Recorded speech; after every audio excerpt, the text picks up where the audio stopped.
ابھی جو ہم ذکر خاص کرتے ہیں ابھی کریں گے، آپ کو علم نہیں ہے ہر ذکر خاص کے ہر لفظ کے ساتھ اللہ کی طاقت کی کیا باتیں ہیں. آپ کو علم نہیں کہ اس ذکر خاص کے اندر تاثیر کیا ہے، اس ذکر خاص میں قوت کیا ہے، اس ذکر خاص میں طاقت کیا ہے، اس ذکر خاص میں ہے کیا، پتہ ہی نہیں ہمیں. اس ذکر خاص میں ہے کیا، ہمیں خبر ہی نہیں کہ اس ذکر خاص کے ایک ایک لفظ میں کیا پوشیدہ خزانے ہیں، اور مشکلیں حل، پریشانیاں حل، مسائل حل، زندگی کی ناکامیاں حل، اور زندگی کی برکتوں کے دروازے اللہ کھول دیتا ہے. اور آج نوچندی ہے جو سلطان الاذکار اللہ کا نام لا الہ کا ذکر کریں گے، ایک دفعہ کلمہ پڑھنے والا، ایک دفعہ کلمہ پڑھنے والا قیامت کے دن ضرور اللہ اس کو جہنم سے نکالے گا. اور جو آج لاکھوں اور ہزاروں کلمے میں شامل ہو گیا اس کے ساتھ اللہ کی کیا باتیں ہوں گی. ایک بات بتاؤ، 70,000 جو کلمہ پڑھے گا اللہ اس کی مغفرت بھی کرے گا، اور جو 70,000 کلمہ پڑھے گا اللہ اس کو جہنم کی آگ سے بچائے گا، اور جو 70,000 کلمہ پڑھے گا اللہ اس کو بیماریوں کی آگ سے، دکھوں کی آگ سے، قرضوں کی آگ سے، اور آفتوں کی آگ سے، مسائل کی آگ سے، مشکلات کی آگ سے، جادو کی آگ سے، جنات کی آگ سے، نظر بد کی آگ سے، حسد کی آگ سے اللہ بچائے گا.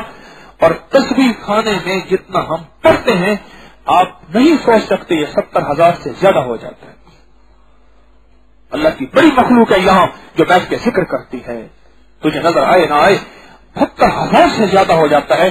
اور یہ 70,000 کلمہ جو ہے پڑھے گا، اس 70,000 کی محفل میں آپ شامل ہیں آج. 70,000 کلمے کی محفل میں شامل ہیں، اور پتہ نہیں کتنے 70,000 پڑھے جاتے ہیں. اس میں آپ کو اللہ پاک نے داخل کیا، شامل کیا. اس لیے کہتا ہوں تسبیح خانے میں آنے والوں خوش قسمت ہو. آپ روٹی کے چکر میں نہیں آتے، آپ یہاں کوئی اعلیٰ کرسیاں، اعلیٰ نشستیں، اعلیٰ مقام نہیں، کوئی یہاں کچھ نہیں ملتا. قربانیاں کر کے اپنا کرایہ اور دور پرے سے سردیوں میں کہاں دھکے کھاتے ٹھوکریں کھاتے آتے ہیں اور آپ لے کے جاتے ہیں.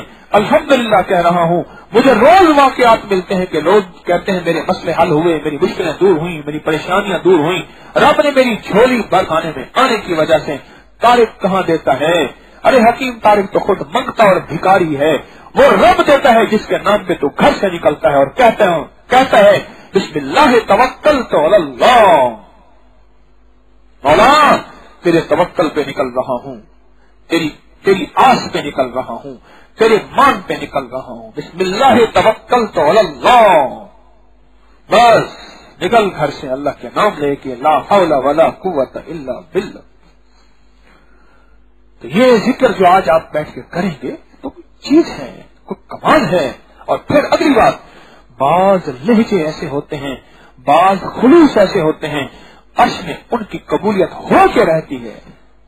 پتہ نہیں اس مجمع میں کتنے اللہ کے دوست ہیں، تیری میری شکل میں، تیرے میری لہجے میں بجائے اس کی کوئی حیثیت نہیں. اور بعض اوقات لوگ ممبر پہ بیٹھنے والوں کو حضرت کہتے ہیں.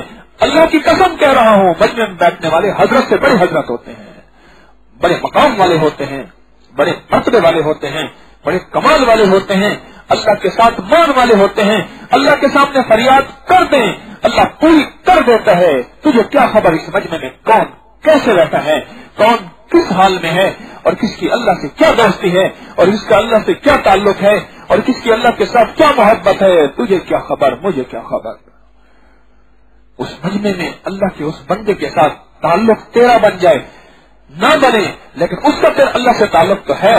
اس تعلق سے جو ذرہ تجھے اس کو ملے گا وہ تجھے بھی ساتھ مل جائے گا. جب بارش ہوتی ہے طلب والے کو بھی ملتی ہے، بے طلب کو بھی ملتی ہے.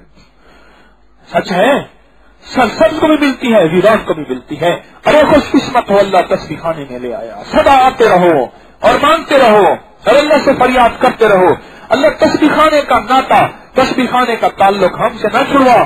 کوئی بے ادبی، کوئی شک، کوئی شبہ، کوئی وسوسہ اللہ ہمیں تسبیح خانے کے راہوں سے نہ ہٹاؤ. مانگتے رہیں، میں بھی آپ بھی مانگتے رہیں، اللہ سے مانگتے رہیں.